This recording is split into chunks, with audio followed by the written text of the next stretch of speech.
اعوذ باللہ من الشیطان الرجیم، بسم اللہ الرحمن الرحیم۔ السلام علیکم ورحمۃ اللہ وبرکاتہ۔ دوستو، پیش خدمت ہے غیبی مدد۔ 11 دن میں غیبی مدد حاصل کرنے کے لیے ایک لاجواب پاورفل وظیفہ، اللہ الصمد کا وظیفہ۔ اللہ الصمد کے میں بہت سارے آپ کو وظائف پہلے بھی بتا چکا ہوں۔ اچھا، کچھ کام ایسے ہوتے ہیں جس میں اللہ کی غیبی مدد چاہیے ہوتی ہے، کچھ ڈیفیکلٹ ٹاسک زندگی میں آ جاتے ہیں۔ مطلب اس وقت کا تو سب سے مشکل کام آپ کو پتہ ہی ہے کہ یہ سب سے بڑا مشکل کام اس وقت یہی ہے کہ ذریعہ معاش جو ہے وہ لوگوں کے یا تو ہے نہیں، اور اگر ہیں تو وہ چل نہیں رہے، اور مالی مشکلات کا انسان شکار ہے، یا پھر کوئی ایسے مسائل بھی لوگوں کو درپیش ہیں کہ بزنس تو ہے لیکن بزنس چل نہیں رہا، پیسہ بھی لگایا ہوا ہے اور بیٹھے ہوئے ہیں، اور ایسے ہی مطلب کروڑوں کی انویسٹمنٹس کی ہوئی ہیں اور مقروض ہیں۔ تو ایسے مسائل بھی لوگ فیس کر رہے ہیں۔ پھر بچوں کے لیے ہے کہ یا تو وہ تعلیم یافتہ ہو کے گھر میں بیٹھے ہیں، جابز نہیں مل رہی، یا اگر وہ دوسرے ممالک میں جانے کے لیے کوشش کر رہے ہیں تو ویزے نہیں لگ رہے، اور بڑے مسائل ہیں۔ تو ایسے کوئی بھی کام جس کے اندر آپ پھنسے ہوئے ہوتے ہیں، جس کے اندر اللہ کی کیسی غیب سے مدد چاہیے ہوتی ہے کہ وہ کام جو ہے وہ دنوں کے اندر ہو جائے، تو میرے خیال میں 11 دن کا یہ عمل جو ہے کوئی اتنا زیادہ لینتھی نہیں ہے۔ اگر آپ اس پہ امپیکٹ فلی پورے یقین کے ساتھ کام کرتے ہیں تو وہ رزلٹ جو آپ چاہ رہے ہوتے ہو، وہ غیبی مدد کے نظارے آپ ان 11 دنوں میں دیکھ سکتے ہو اس عمل کے ساتھ۔ ایک بہت پاورفل عمل ہے یہ۔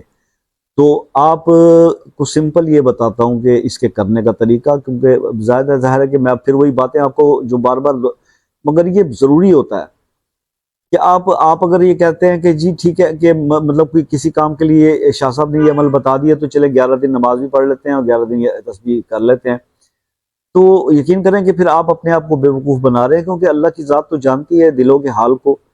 خلوص سے دیکھیں، اللہ کے ہاں صرف خالص عمل قبول کیا جاتا ہے، ملاوٹ نہیں چلتی وہاں پہ، ملاوٹ وہاں نہیں چلتی۔ تو آپ کو خالص نیت کرنی ہے، نیتوں کے اوپر ہی آپ کے اعمال کا دار و مدار ہوتا ہے۔ تو خالص دل سے نیت کریں، اپنے گناہوں سے توبہ کریں، اور اللہ کی مدد کے لیے یہ عمل جو ہے وہ آپ کریں۔ غیبی مدد 11 دن کے اندر، 11 دن میں غیبی مدد حاصل کرنی چاہتے ہیں تو یہ ایک بہت پاورفل عمل ہے، یہ آپ کیجئے گا اللہ الصمد کا۔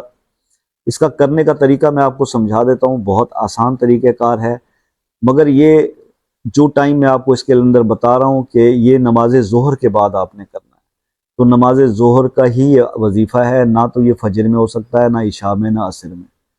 یہ ٹائم آپ کو خود نکالنا پڑے گا۔ آپ کو ظہر کی نماز پڑھنے کے بعد یہ عمل کرنا ہے۔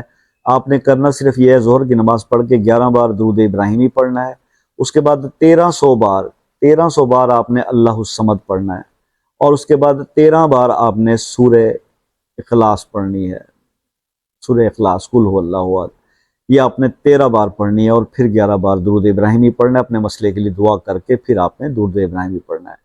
آپ 11 دن یہ عمل کرنے ہیں۔ آپ یقین کریں، رات کو آپ کو خواب میں آواز آئے گی، غیب سے آواز آئے گی کہ آپ کا کام ہو گیا،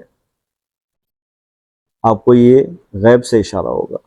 یہ ایک بہت زبردست عمل ہے، اس پہ ضرور آپ اس کو ٹرائی کیجئے گا، اس پہ عمل کیجئے گا، پورے یقین سے کیجئے گا۔ بہت لوگوں کو فائدے ہوئے ہیں، آپ کو بھی ہوگا انشاءاللہ۔ پھر بھی کچھ بات سمجھنے سے رہ گئی ہو تو آپ واٹس ایپ پہ رابطہ کر کے مجھ سے پوچھ سکتے ہیں، اور واٹس ایپ پہ رابطے کا ٹائم جو ہے وہ شام 5 سے رات 10 بجے تک کا ہے۔ اور ایک چیز اور کہ اگر کسی کام میں آپ سٹکڈ ہیں، پریشان ہیں، ہو نہیں پا رہا، بہت وظائف بھی کر لیے، تو خصوصی دعاؤں کے لیے وہ مسئلہ اپنے نام کے ساتھ کمنٹس میں لکھ دیں، انشاءاللہ اس کے لیے دعا کر دیں گے۔ اور جو میرے بہن بھائی دوسرے ممالک سے، یو کے، U S A, Canada, New Zealand, Australia سے بات کرتے ہیں، تو وہ ایک میسیج بھیج کے کال کا ٹائم لے لیا کریں، جس کے کوئی چارجز نہیں ہے، بات تسلی سے ہو جائے گی۔ تو باقی آپ سے یہ ہمیشہ ریکویسٹ رہتی ہے، اور میں کرتا رہوں گا ریکویسٹ کہ جناب دعاؤں میں یاد رکھیے گا، اپنا بہت سارا خیال رکھیے گا۔ انشاءاللہ زندگی رہی تو نیکسٹ کسی ویڈیو میں آپ سے پھر ملاقات ہوگی، تب تک کے لیے اجازت دیجیے، اللہ حافظ۔